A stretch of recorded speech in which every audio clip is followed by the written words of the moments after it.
Salut, c'est Sand, le plus gros nerd de musique en France, et aujourd'hui c'est le deuxième épisode donc de la discographie de Björk. Voilà, on continue sur cette belle discographie avec pour moi le point culminant de sa carrière, donc Homogenic et Vespertine. Ces deux albums qui sont hyper intéressants. On est encore une fois dans le registre art pop, c'est pour moi deux des meilleurs albums de ce registre-là. Björk est hyper bien accompagnée, elle utilise tout son potentiel pour vraiment faire la meilleure musique possible.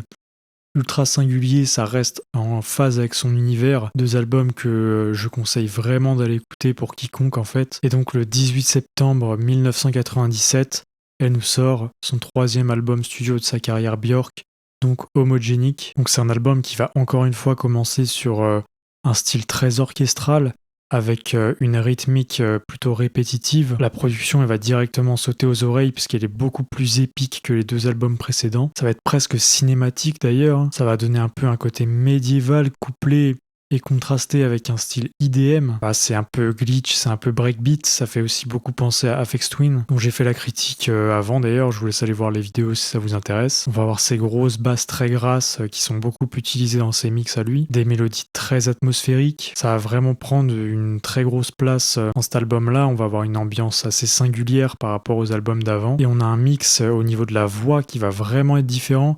On n'a plus trop ce côté dissonant. On va avoir la voix qui va être très bien incorporée à la production, donc avec une sorte de glue autour de la reverb qui va être un peu sur le master et tout englobé. On a aussi des top lines beaucoup plus pop. Elle va pas être sur le même registre qu'avant.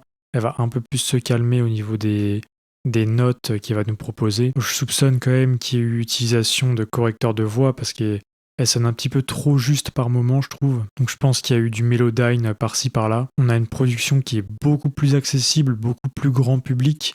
Donc voilà, avec ces notes qui vont toujours être assez correctes. Le travail des textures, il va vraiment rappeler les grosses productions de l'époque. On sent quand même que c'est un autre niveau.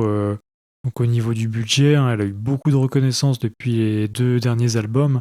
Et donc on sent vraiment que ça y est, elle a passé un cap, elle a passé un niveau, ça la fait rentrer dans une autre dimension qui est beaucoup plus grand public. Les drums, elles sont vraiment d'une modernité étonnante. Ça me fait penser un petit peu à Yeezus par moment, donc de Kanye West. On va avoir ce côté très industriel, avec les rythmes techno qui vont être assez crades, on va dire. C'est dans le choix des percussions aussi, des textures du mix. Et ce côté très explosif, il va être couplé du coup avec les parties plus orchestrales et les parties plus pop. Donc d'une voix très mélodieuse, voilà, elle va être magnifique comme d'habitude, et ça va donner un mélange très parfait qui va rendre l'écoute très fluide, très homogène pendant tout l'album. On a vraiment une tracklist qui est très homogène, hein.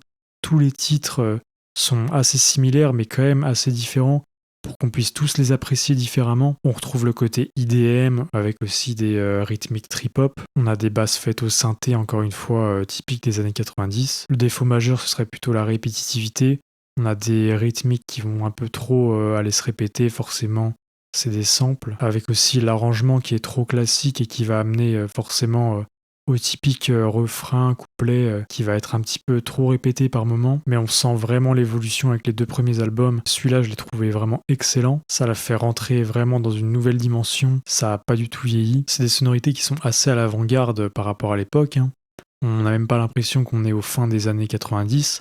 On a plutôt l'impression d'être dans les années 2000, et ça va rendre l'album encore une fois très moderne, presque intemporel. Je recommande tout à fait à n'importe qui d'aller écouter celui-là, puisque c'est forcément un monument du art pop. J'ai ma critique avec ma note dans la description si vous voulez aller voir d'ailleurs. Et pour poursuivre dans l'évolution de sa carrière, on a ensuite l'album qui est le mieux noté dans toute sa carrière, Vespertine, qui est le 4e album studio de Björk sous son nom Björk, et qui va dans un premier temps sortir au Japon, donc le 18 août 2001. C'est un peu l'album qui marque le passage vers les années 2000 dans sa carrière, et commence aussi la production de l'album en même temps que ses premiers rôles au cinéma, qu'elle va avoir une carrière d'actrice, et donc ça va un peu corréler le tout. On va vraiment ressentir ce côté cinématique dans les productions, hein. Donc l'album il commence tout doucement avec un jeu de samples. Il va y avoir un petit peu ce filtre cassette qui va donner un côté rétro et qui va amener vers une harmonie angélique qui va complètement résoudre tout le son. On va avoir des jeux de voix avec des rythmes électroniques.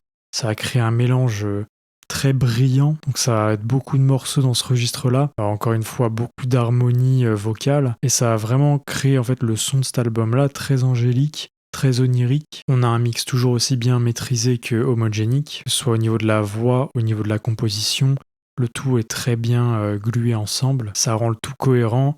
On a une ambiance globale qui fonctionne vraiment bien. Il va y avoir un côté grandiose pendant tout le long de l'album qui va encore une fois appuyer le style singulier de l'album. C'est quand même plus lent, c'est moins explosif qu'homogénique. Forcément, on va avoir des rythmes beaucoup plus calmes, beaucoup plus minimalistes. Ça va être un peu pas des vraies percussions, mais plutôt des sortes de grains sonores.